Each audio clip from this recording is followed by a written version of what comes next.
भाग्य लक्ष्मी। किसी एक गांव में एक व्यक्ति रहता है जिसका नाम होता है धनीराम।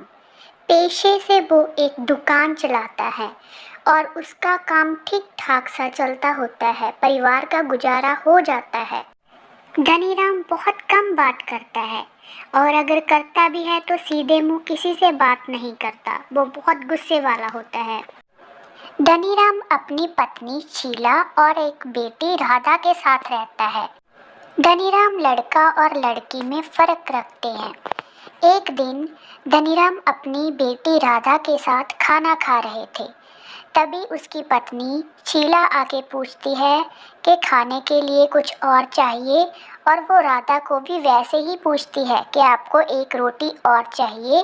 तभी धनीराम बोलता है कि लड़कियों को इतना खा के क्या करना है, ये तो पराया धन है, इन्होंने कौन सा हमारे साथ रहना है, ना तो इन्होंने हमारे घर का काम करना है, ये तो अपने घर चले जाएंगी। इतनी फिजूल खर्ची करने की ज़रूरत नहीं है, जितना मिले उतना खाने दो।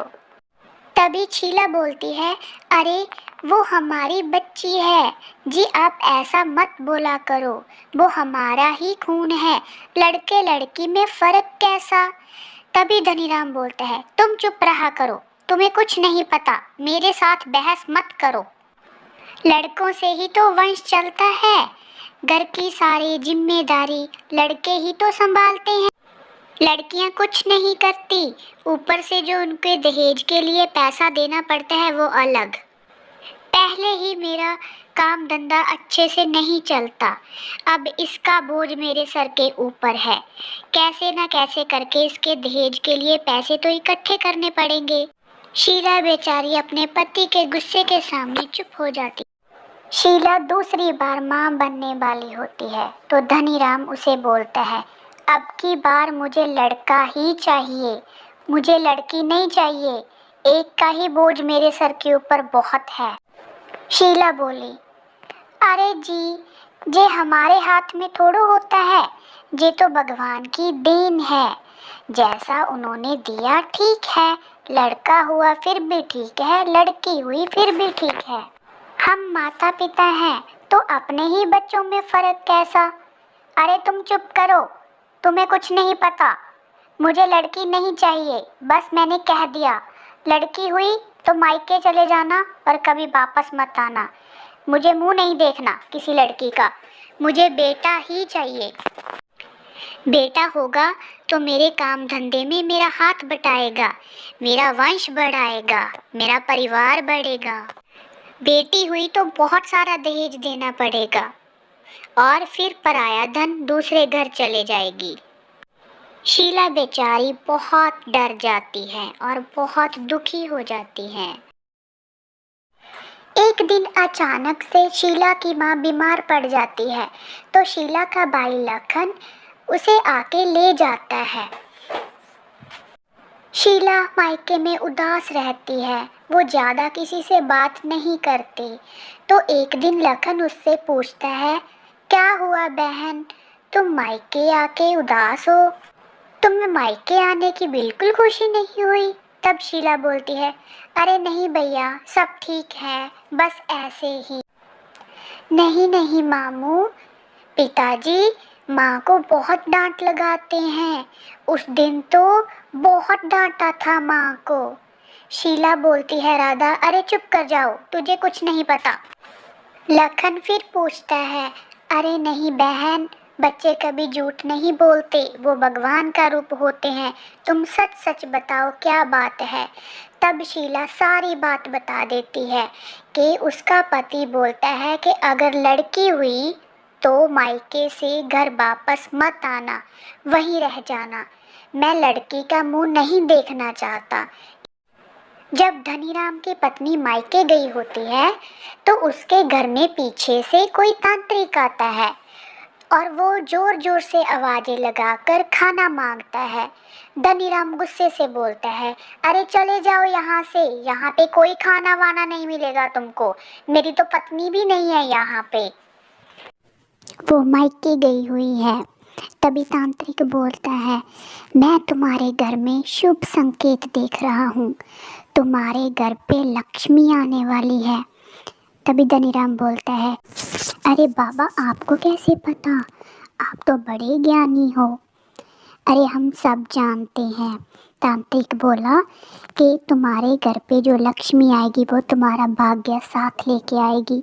तुम माला माल हो जाओगे, तुम्हारा काम धंधा भी अच्छा चलेगा, तुम्हारे पास पैसे की कोई कमी नहीं होगी। बस तुम मुझसे हमेशा खुश रखना, ध्यान रखना, कभी उसकी आंखों में आंसू नहीं आने चाहिए। ये कहकर तांत्रिक वहाँ से चला जाता है और कुछ समय बाद ही धनीराम के घर दूसरी बेटी पैदा होती है। सब लोग डरे होते हैं कि धनीराम उसे अपनाएगा नहीं। धनीराम उसे बहुत खुशी से रखता है। वो बहुत खुश होता है और वो अपनी पत्नी को बोलता है कि ये हमारी लक्ष्मी है, ये हमारे घर का भाग्य लेके आई, हम बहुत खुश नसीब हैं। उस दिन के बाद धनीराम का व्यवहार बिल्कुल बदल जाता है। वो आए दिन अपने बच्चों के लिए कुछ ना कुछ नया खाने को, कुछ ना कुछ नया पहनने को और खेलने को लाता है। वो अपनी दोनों बच्चियों से बहुत प्यार करता है और उसका व्यापार भी बहुत अच्छे से चलने लग जाता है। उसको काफ़ी मुनाफा होता है और वो और भी कई तरह के कारोबार शुरू कर लेता है। उसको सच में लगता है कि तांत्रिक सही कहता था और उसका भाग्य बदल गया और उसके घर में सच में लक्ष्मी आई है। समय बीत जाता है, दोनों बेटियां बड़ी हो जाती हैं और राधा बेटी की शादी भी समय पर कर दी जाती है। लेकिन जब छोटी बेटी लक्ष्मी शादी के योग्य होती है तो वो धनीराम उसकी शादी करने के लिए तैयार नहीं होता। एक दिन शीला बहुत गुस्से में होती है। वो धनीराम को बोलती है कि आप क्यों नहीं छोटी बेटी लक्ष्मी के लिए लड़का देखते, उसकी शादी की उम्र निकली जा रही है, समय रहते उसकी शादी करना बहुत ज़रूरी है। तो धनीराम बोलता है, मैं नहीं उसकी शादी करूँगा, वो मेरा भाग्य है, उसकी वजह से ही मुझे सब कुछ मिला है। मैं अपना भाग्य किसी और के घर नहीं बेच सकता। शीला बोली, तो क्या सारी उम्र उसको कुंवारा बिठा के रखोगी? लड़की है, दूसरे घर तो जाना ही है। धनीराम बोला, मेरे साथ बहस मत करो, मैंने नहीं शादी कर। एक दिन धनीराम शहर जाता है किसी काम के लिए, तो उसको रास्ते में शीला का भाई लखन मिल जाता है। तो लखन ऐसे ही बात करने लगता है कि अरे जीजा, अभी आपको लक्ष्मी की शादी कर देनी चाहिए, उसकी उम्र निकले जा रही है। तो वो बोलता है धनीराम कि वो मेरा भाग्य है, वो भाग्य लक्ष्मी है, मैं उसकी शादी नहीं करूँगा। मुझे किसी तांत्रिक ने बोला था कि ये तुम्हारा भाग्य है, ये तुम्हारे दिन बदल देगी।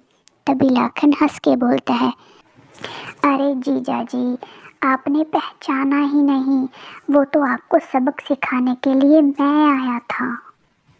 ताजो मेरी बहन का घर बस जाए, आप उसको घर से मत निकालें, इस वजह से मैं तांत्रिक का रूप लेके आया था।